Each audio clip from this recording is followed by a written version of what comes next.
I picked up the hitchhiker because I didn't want to be alone on that road anymore. That's the part I don't admit.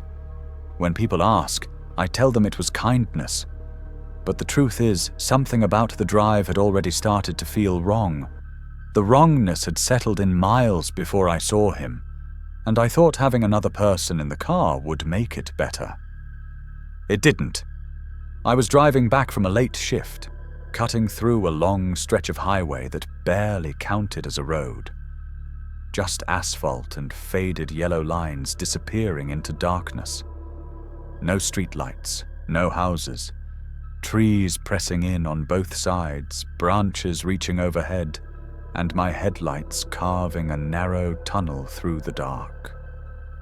The radio kept fading in and out, voices dissolving mid-sentence into static, then surging back with aggressive clarity before dying again, like something was interfering. That was when I saw him, standing on the shoulder facing away from the road. Not waving, not trying to flag anyone down, just standing there with a backpack at his feet. As I got closer, he slowly turned his head. Not his body, just his head, swiveling with mechanical precision, like he'd known I was coming long before my headlights found him. I almost didn't stop. Every instinct I had was begging me not to. Something about the way he moved felt delayed, like his body was reacting a half-second after his mind commanded it. But I was tired, exhausted in a way that went deeper than physical fatigue, and the silence in the car was starting to mess with me. The kind of silence that makes you hear your own heartbeat, the kind that makes you desperate for any distraction. So I pulled over. He walked up to the passenger side without asking, without hesitating. Didn't reach for the door handle. Didn't knock. Just stood there, patient, like he knew I'd unlock it eventually. "Where you headed?" I asked, voice too loud in the confined space. He blinked once, slowly, deliberately. "Same way you are." That should have been my cue to leave. Instead, I unlocked the door. The click seemed too loud, too final. He climbed in and buckled his seatbelt carefully. His clothes were clean, which surprised me. No dirt, no sweat stains. He smelled faintly like laundry detergent, not like someone who'd been walking for miles. We drove in silence. I tried casual conversation. Asked his name. He gave me one I'd never heard before, syllables that didn't quite fit together. Said flatly. Every time I glanced over, he was already looking at me. Not staring. Watching. Like I was something being studied. His eyes tracked my movements. I turned the radio up, desperate for noise. It crackled loudly, voices fragmenting, then cut out completely. Dead silence. After a while, he spoke again. "You passed the turn." I frowned. "What turn?" "The one where you were supposed to stop." My stomach tightened. "I'm not stopping anywhere. Where are you going?" He tilted his head slightly. "You'll know." That was when I noticed something. The backpack at his feet was open just a little, just enough to see inside. It was empty, completely, impossibly empty. No clothes, no food, no water bottle, nothing. Just void. I told myself maybe there were compartments I couldn't see. Still, I felt that prickling sensation crawl up my arms. The road seemed longer now. The trees felt closer, pressing in. I checked my phone. No signal. Not even searching. Just a blank space where the bars should be. The clock on the dash hadn't moved. Still 2:47. Had been 2:47 for miles now. "Can you drop me off up here?" I said, trying to keep my voice steady. "Anywhere." He smiled. The expression didn't reach his eyes. "Not yet." I slowed down anyway. "I'm serious." He leaned forward slightly. "If you stop here, you'll regret it." I don't know why that worked, but it did. I kept driving. He started talking then. Not about himself. About me. Things I hadn't said. How long I'd been working my job. The reason I took night shifts. The argument I'd had earlier that day. "How do you know any of that?" My voice cracked. He shrugged. "You wear it loud." That's when I noticed the reflection. In the passenger side window, I could see him clearly. His profile, his stillness. But in the rear-view mirror, adjusted to show the passenger seat, the space looked empty. No outline, no shape. Just the fabric of the chair, smooth and undisturbed. I blinked hard and looked again. He was still there beside me. "Pull over," I said, voice barely above a whisper, then louder. "Get out! Now!" He sighed.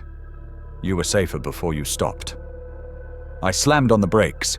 The car jerked violently. The engine stalled. The headlights flickered once, then stayed on. I turned to yell at him. The seat was empty. The door was closed, locked from the inside. The seatbelt lay neatly against the panel, unbuckled. I grabbed my phone. Still no signal. I locked the doors with shaking hands and restarted the engine. It coughed twice, then came back to life. I didn't look around. Didn't check the shoulder. Just drove, foot heavy on the accelerator. I didn't stop until I hit a gas station nearly an hour later. Bright fluorescent lights. Other people moving behind glass. Normal sounds. Proof that the world still existed.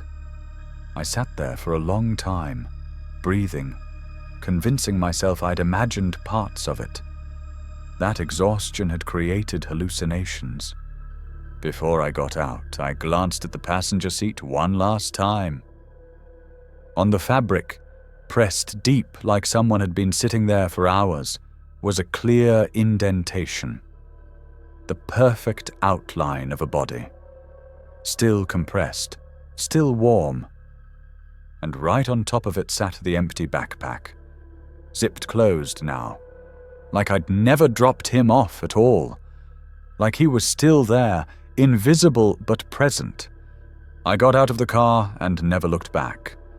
But sometimes, late at night when I'm driving alone, I check the rearview mirror. And I never know what I'll see.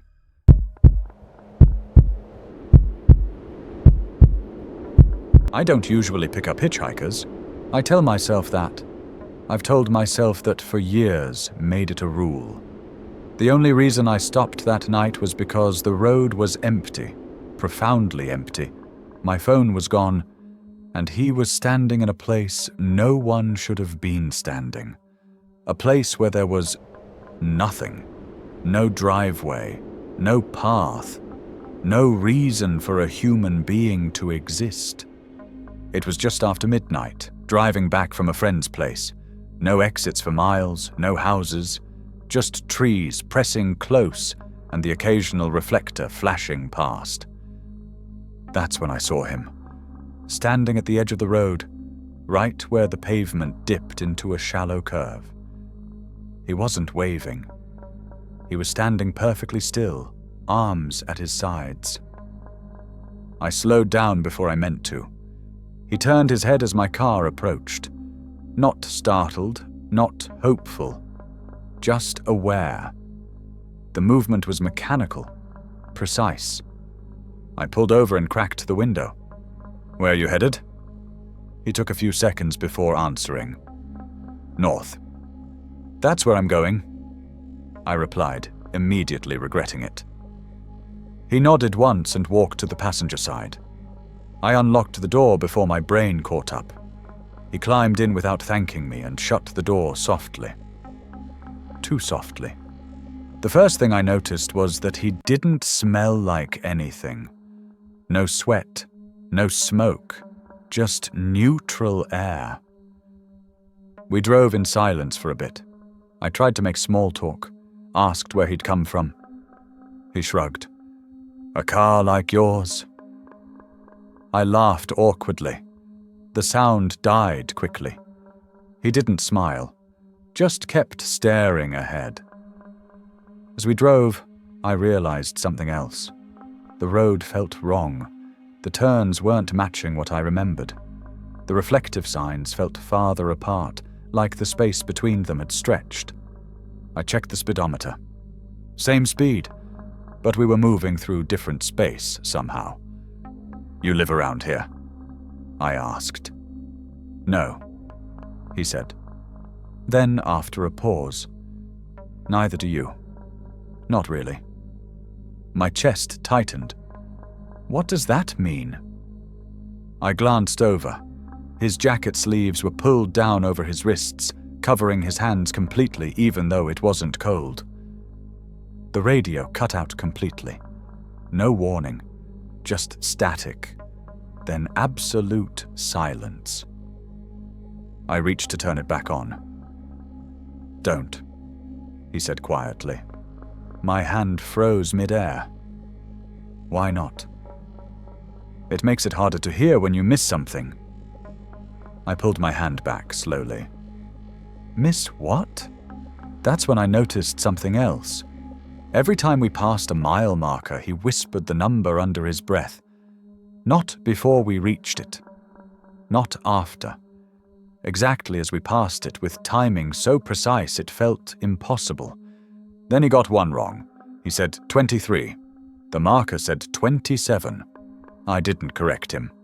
Just kept driving, hands gripping the wheel too tight. After a while, he leaned slightly towards the window. "You passed the place where I usually get out." "I didn't see anything." I said, "That's normal." My throat felt dry. "Where do you want me to stop?" "Anywhere you feel comfortable stopping alone." The words landed like ice water. I swallowed hard. That's not really reassuring. He turned to look at me. His expression changed. Not angry. Not amused. Disappointed. Like I'd failed some test I didn't know I was taking. "You already stopped once," he said. That was the important part. I slowed down instinctively, then caught myself and sped back up. "Look," I said, trying to sound firm. "I'm dropping you off at the next lit area." He nodded slowly. "That's fine." But the road stayed dark. No signs, no exits, no lights ahead. Just endless asphalt disappearing into blackness. I checked my phone again. Not just low battery, gone. The screen refusing to light. The clock on the dash still read 12:14. Had been reading that for a while. Too long. "How long have we been driving?" I asked. He thought about it. "Longer than you think. Shorter than it feels." I noticed something strange then. His reflection in the side window wasn't lining up with him. The image looked slightly farther back than it should have been. I blinked hard. Looked again.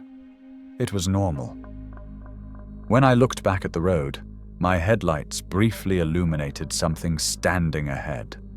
Another hitchhiker. Same posture, same stillness. My heart slammed into my ribs. I instinctively veered slightly left. "Don't slow down," he said. The world tilted. "How do you know my name?" I whispered. He didn't answer. Just sat there, staring ahead. We passed the second figure. I didn't look directly at it. After that, he sighed. "This is usually where people panic." "I am panicking." "Not enough." The car suddenly lurched. The engine sputtered. "Stop the car," he said calmly. No. If you don't, it'll stop on its own."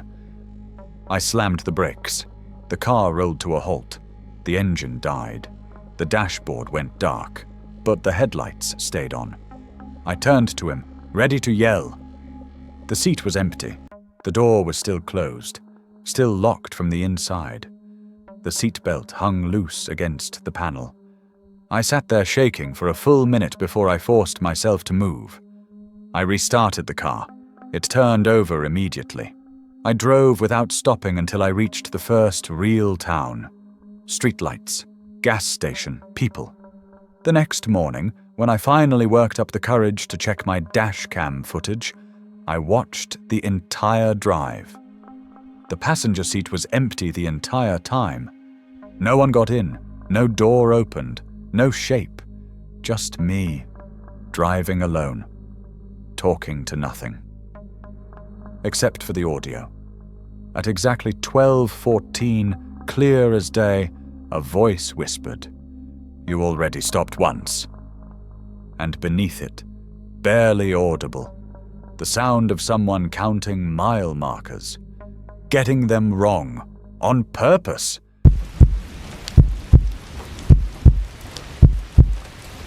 I shouldn't have stopped for him.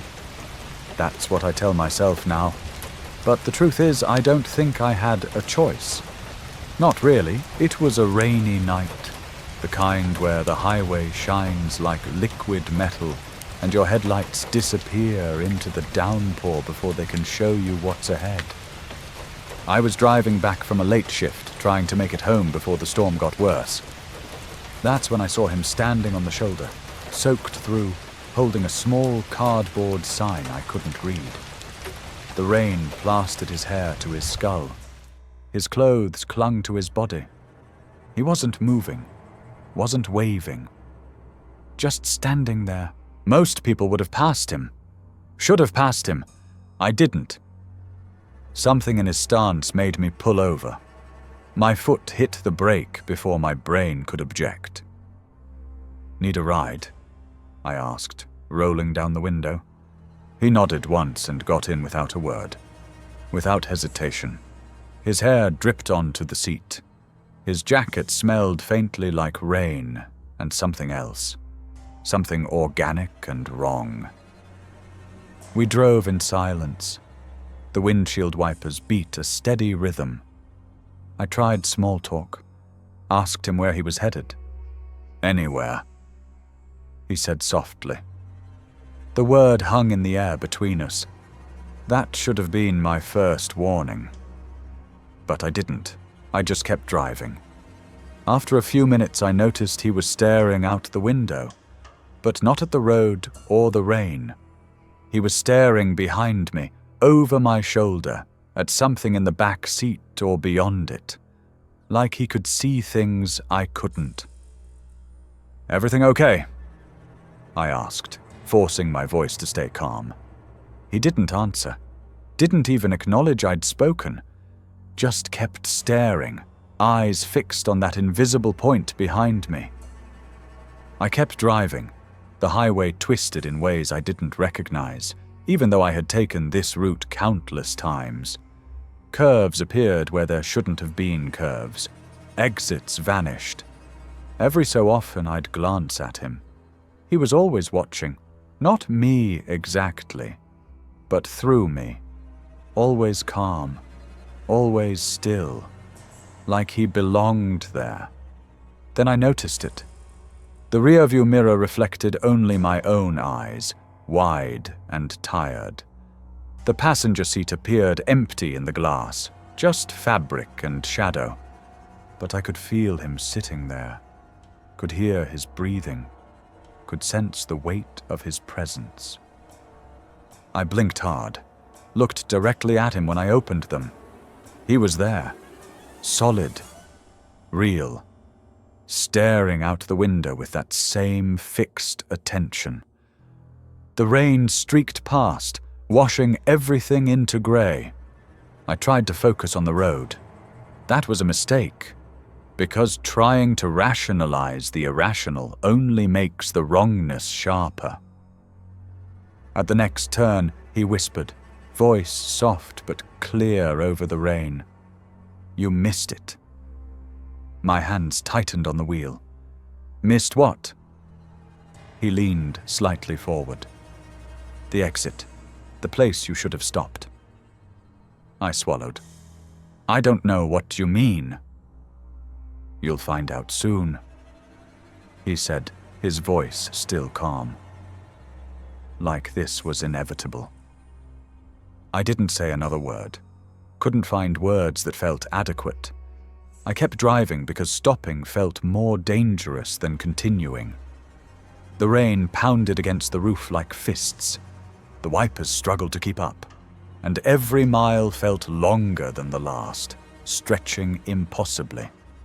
Finally, I saw a gas station up ahead, bright lights cutting through the storm like a lighthouse. Relief washed over me. "Here's fine," I said, pulling over too fast. "This is good." He nodded, quietly unbuckled his seatbelt. I expected him to thank me, to say goodbye, to leave. He didn't. I kept my eyes forward, staring at the rain-streaked windshield, counting seconds, waiting to hear the door open. Silence. I glanced over. Seat empty. Door still locked from the inside. The seatbelt hanging loose exactly where it should be.